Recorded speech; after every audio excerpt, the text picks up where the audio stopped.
ఆనాటి కోడళ్ళు అత్త మామల చూసి అభిమానముగా అనిగి తిరిగేదయ్యా. ఈనాటి కోడళ్ళు ఇంట్లో సిచ్చులు పెట్టి ఇల్లు గుల్లా చేసి వెళ్తుండ్రయ్యా. ఇక ఇది అచ్చరాల సత్యం అనేది కొంతమంది అనుకొస్తారు పెద్ద మనుషులు. కానీ పనాల ఊళ్ళో మాత్రం నీ దండం పెడితే ఇక గట్ల కాదు రా, కథ ఉల్టా అయిందట. అత్తనే అచ్చకడదట, కోడలే మంచిదట. పాపం ఆ బిడ్డ ఏం చేసిందంటే ఇక తన బాధ తన గోడు ఏ రకంగా చెప్పుకుందో ఒక్కసారి మీరు కళ్ళారా చూడవలసిందేనులా.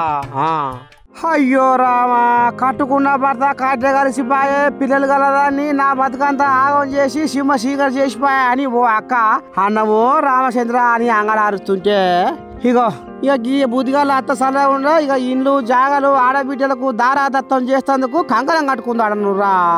ఎన్నిసార్లు తన వాట అడిగినా అదిరించి బెదిరించి గంజిర ఈగని తీసేసి తీరొక్క బాధలు పెడుతుంటే ఇక లాభం లేదని ప్రజాపాలన ఆఫీసు ముందర పిల్లలతోటి ధర్నాకు దిగి న్యాయ పోరాటం చేస్తుందిరా ఈ మణికొండలో ఉండే సుధారా అని అక్క.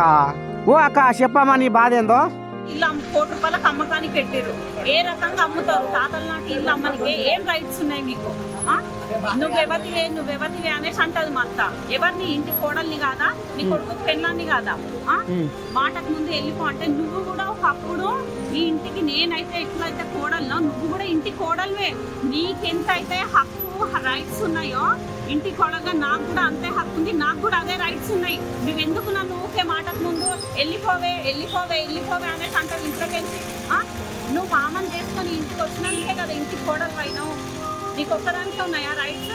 నీ కొడుకుని పెళ్లి చేసుకొని నేను కూడా ఇంటికి వచ్చిన లేకపోయి రాలేను కదా నీ కొడుకేంబడి నేను అవుననంగా 100 మందిని కూర్చుని పెట్టి పుస్తే కట్టించుకునే కదా ఈ ఇంటికి వచ్చిన నేను. అండ్ ఇంకోటి సార్ నా పెళ్ళి అయినప్పుడు ఇప్పుడు నేను ఉంటున్న ఇల్లు అవుతుంది ఏదైతుందో అది కట్టి లేకుండే. ఇప్పుడు మా ఇల్లా మా అత్త ఉంటున్న ఇంట్లోకే నన్ను పెళ్లి చేసుకొని తీసుకొచ్చిర్రు. ఆ ఇంట్లోనే నాకు పెద్ద పాప పుట్టింది, మా బాబు పుట్టిండు. మా బాబు పుట్టినాక నా పెళ్ళి అయినాక ఒక 7 సంవత్సరాలకు పక్కన ఇల్లు కట్టిండు మా ఆయన. ఇల్లు కట్టడానికి గొడవలు జరగలేవు సార్. మా హస్బెండ్ చనిపోయినాక ఒక 2 ఇయర్స్ నుంచే ఇక ఇవన్నీ మెల్లమెల్లగా స్టార్ట్ చేసి ఉండలేని అన్ని మాడపిల్లల పేరు మీద రాసింది మా అత్తమ్మ. మా చిన్నాడిలో సపోర్ట్ ఉంటుంది ఆమె బాగా. ఆమె కొంచెం చదువుకుంది. ఆ ప్రతిసారి ఏదో ఒక రూపాన లెటర్లు రాసి ఇస్తారు. అండ్ మొన్న నేను రీసెంట్గా ఒక 1 ఇయర్ బ్యాక్ నాకు గోల్డ్ ఒక 20 తులాల దాకా గోల్డ్ ఉండే సార్. నాది మా హస్బెండ్ వాళ్ళ బంగారం అమ్మేసి పైన స్లాబ్ వేసి ఇల్లు కట్టుకున్నా. కనీసం కిరాయిలన్నీ వస్తే కిరాయిల మీద పిల్లలను చదివించుకోవచ్చు అనేసి.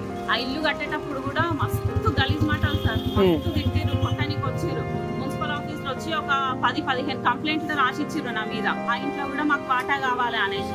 ఇప్పుడు నిన్ననేమో కిరాయిలను అందరినీ కాల్ చేపి మేము వచ్చుంటాం, నువ్వు ఒక్కదాని పెట్లుంటావే ఇంట్లో అనేసి అంటారు.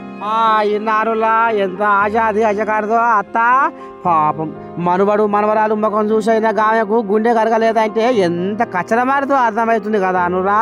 కానీ ఏది ఏమైనా అత్త ఆడబిడ్డ వేధింపులతోటి నరకం అనుభవిస్తున్న ఈ పిల్లలు గల తల్లికి న్యాయం చెయ్యాలని మా అమ్మ న్యూస్ కోరుకుంటుందిలా.